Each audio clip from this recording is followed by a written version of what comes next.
दूसरा क्वेश्चन मेरा तो है क्योंकि कंटिन्यू नहीं आता मेरे समझ में क्योंकि बीच में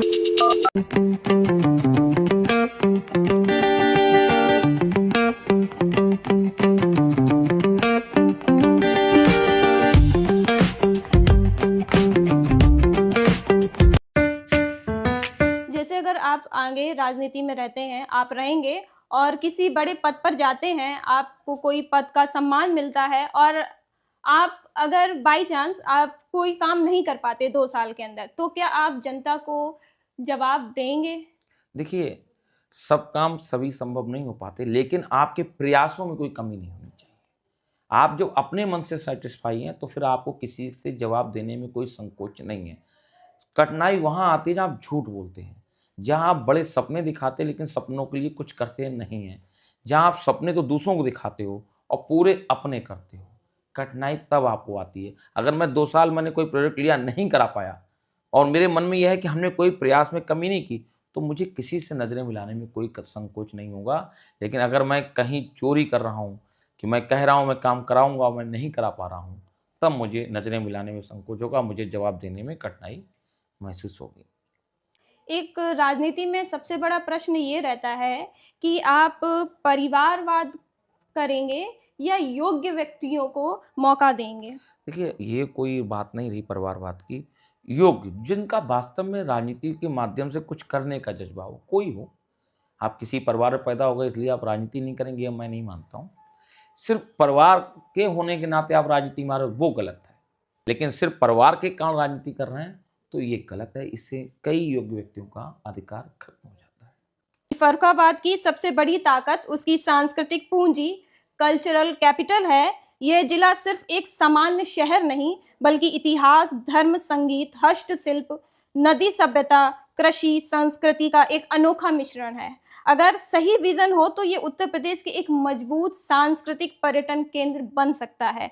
अब आपकी नज़र में आप ये बताइए कि फर्रुखाबाद की 5 सबसे बड़ी समस्याएं क्या हैं? ये बात तो आपकी बिल्कुल सही है कि जब कुछ ज़िले हुआ करते थे उत्तर प्रदेश में, उसमें एक फर्रुखाबाद था। बहुत प्राचीन ज़िला है, औद्योगिक नगरी है, साड़ी का बहुत बड़ा क्षेत्र रहा करता था, आलू में कृषि में आलू का बहुत बड़ा क्षेत्र रहा, नमकीन का बहुत बड़ा क्षेत्र रहा। फर्रुखाबाद में पोटेंशियल की कोई कमी नहीं रही।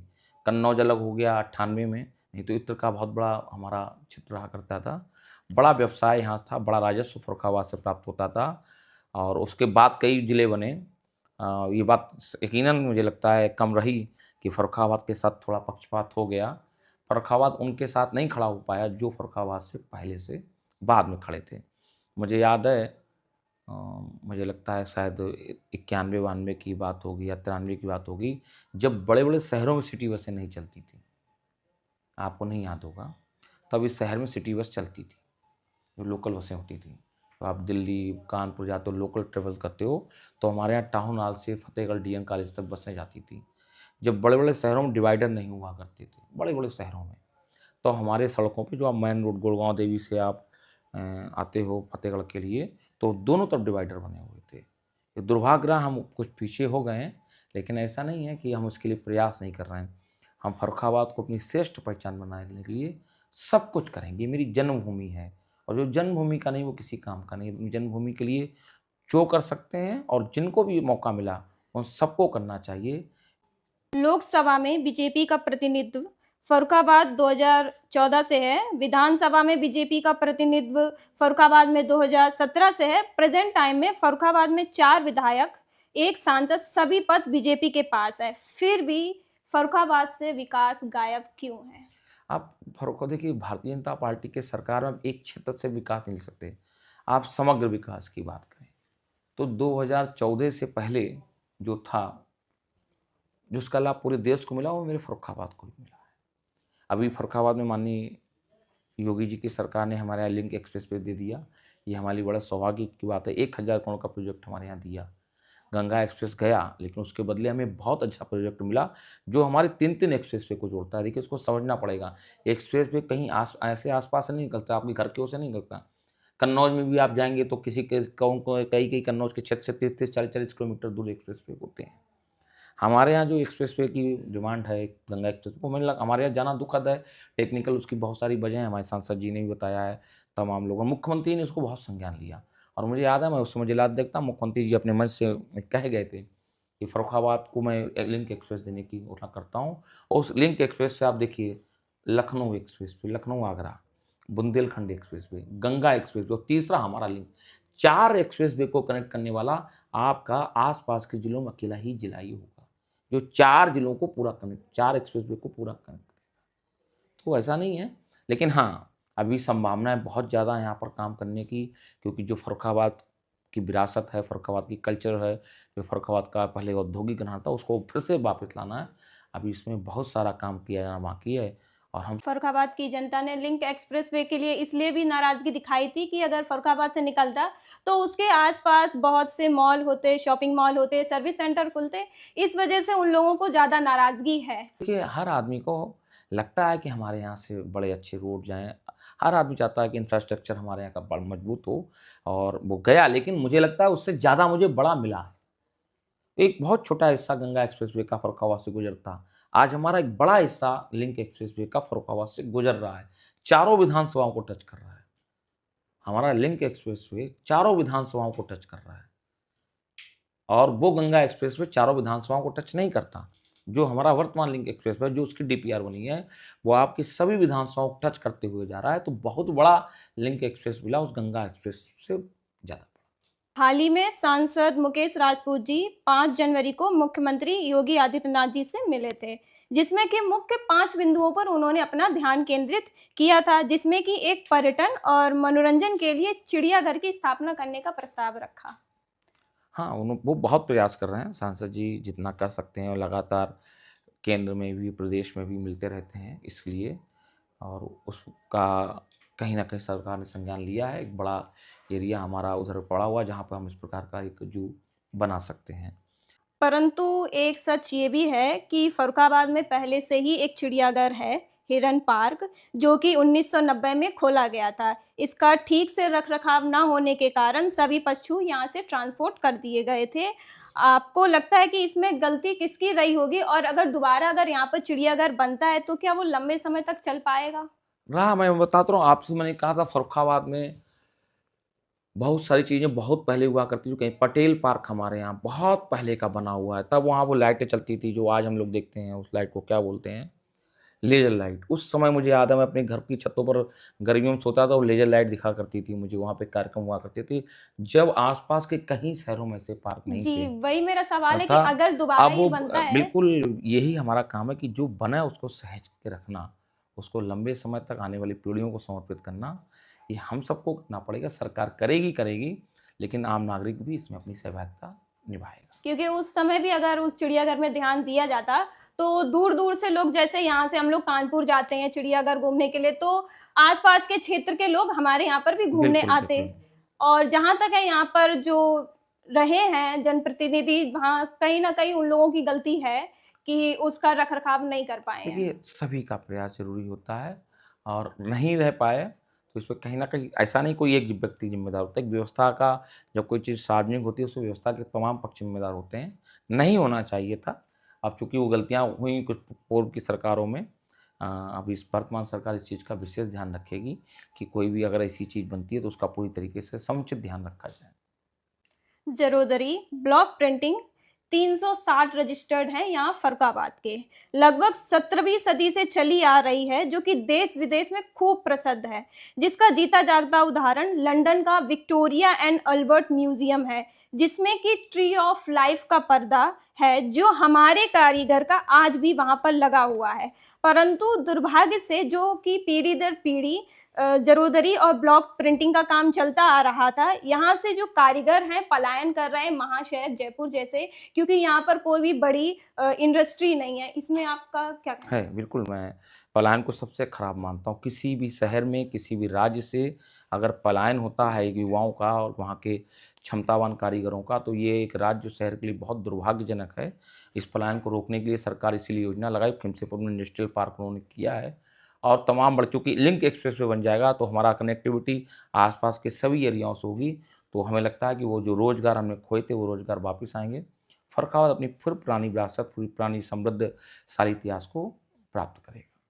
लोधी या राजपूत समाज की नहीं कहेंगे, क्योंकि वे पूरे भारत देश की स्वतंत्रता सेनानी अवंतीबाई लोधी हैं।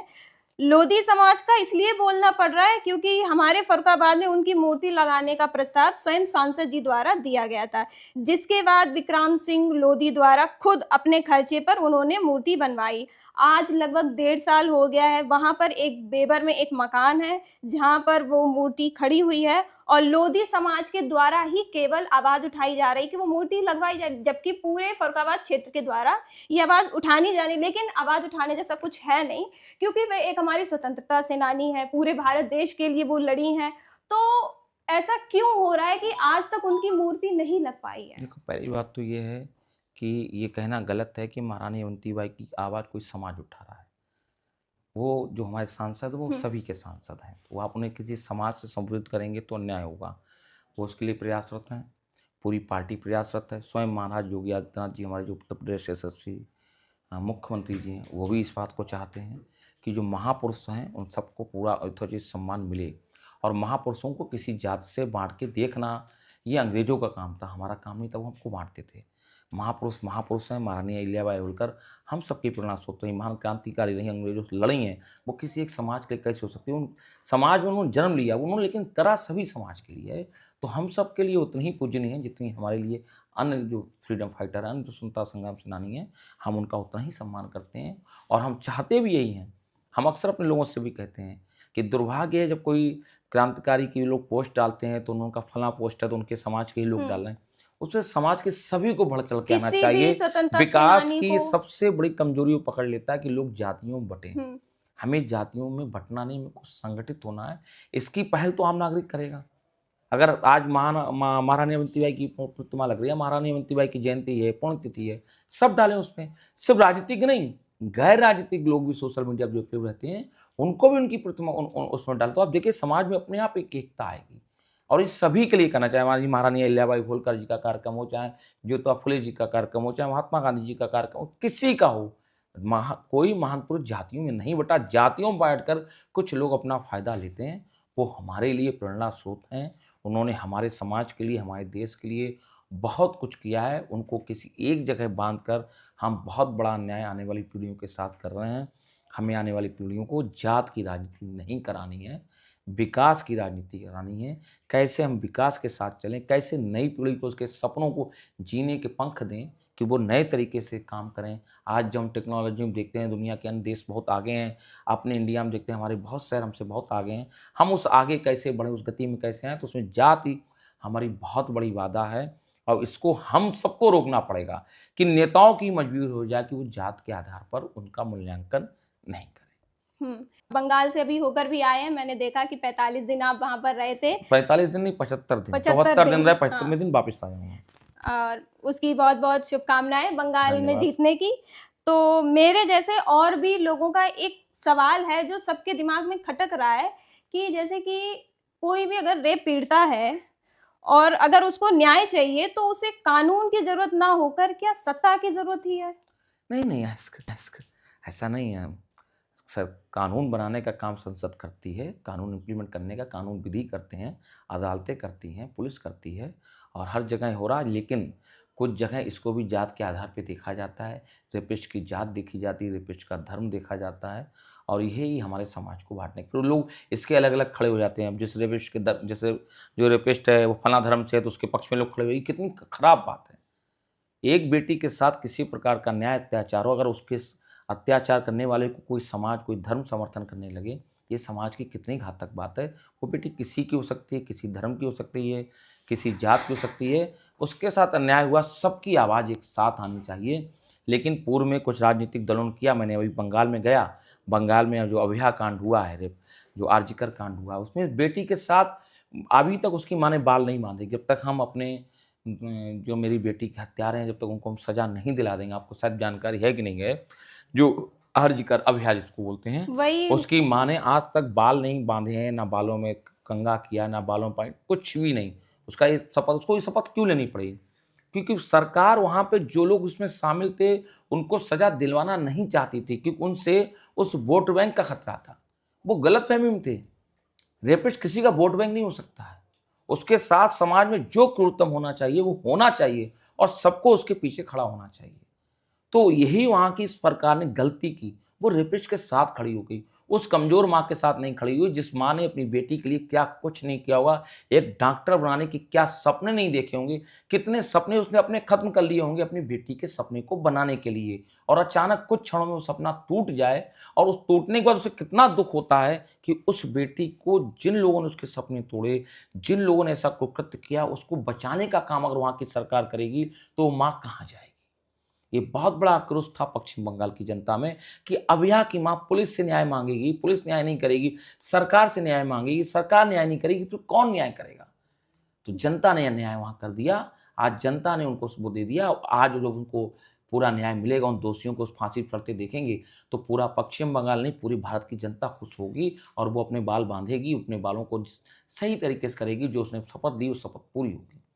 आलू का कटोरा है, यहाँ से देश विदेश में आलू का निर्यात होता है। आलू से भरपूर क्षेत्र, उसके बाद भी किसानों को रोना पड़ रहा है, अच्छे दाम पर बिक नहीं रहा है। उसके बाद सांसद द्वारा ये कहा जाए कि आलू की खेती कम कर देनी चाहिए, जबकि आलू की फैक्ट्री का निर्माण करवाना चाहिए। देखिए, फैक्ट्री लगाने वाले की भी अपनी डिमांड्स होती हैं। आप अभी बाज़ार में सब्ज़ी लेने जाते हैं तो उसकी तमाम डिमांड्स होती हैं, आप सब्ज़ी अच्छी कर।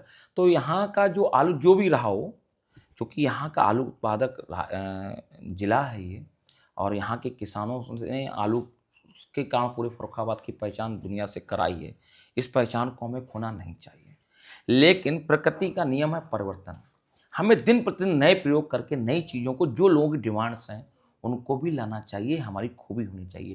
मार्केट में डिमांड्स क्या हैं, हमारी भूमि उपजाऊ है, आलू क्या कैसा चाह रहे, कंपनी कैसा चाह रही, लोग ये अपडेट भी हमको सब करना है। ऐसा हमारा देश के प्रधानमंत्री जी, हमारे माननीय प्रधानमंत्री जी कर रहे हैं और हमारे यहाँ के किसान भी कर रहे हैं। जैसे जैविक खेती है, ड्रोन द्वारा खेती है, या जो इस प्रकार आज जो पानी से वाटर का जो होता है, छोटे छोटे बूंदे डालने, स्प्रिंकलर, इस प्रकार से नए नए प्रयोग क्यों किए जा रहे हैं।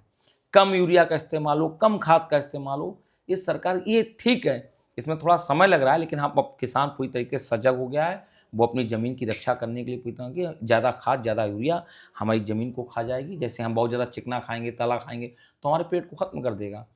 तो अच्छा तो लगता है, लेकिन कुछ दिन बाद हमारा पेट उस लायक नहीं रह जाता है कि वो चिकना। तो ऐसी ज़मीन की सेहत भी बहुत ज़्यादा यूरिया, बहुत ज़्यादा खाद से ख़राब हो रही है, और एक किसान बेहतर तरीके से समझ रहा है। और किसान के लिए ज़मीन से बढ़कर कुछ नहीं है, और वो हमारा अन्नदाता है, वो हमारे प्राणदाता हैं। वो बेहतर समझता है कि हमारी ज़मीन सुरक्षित नहीं रहेगी तो हम लोगों को सुरक्षित कैसे कर पाएंगे, हम उन तक सस्ता अन्न, सस्ता चीज़ कैसे पहुंचा पाएंगे।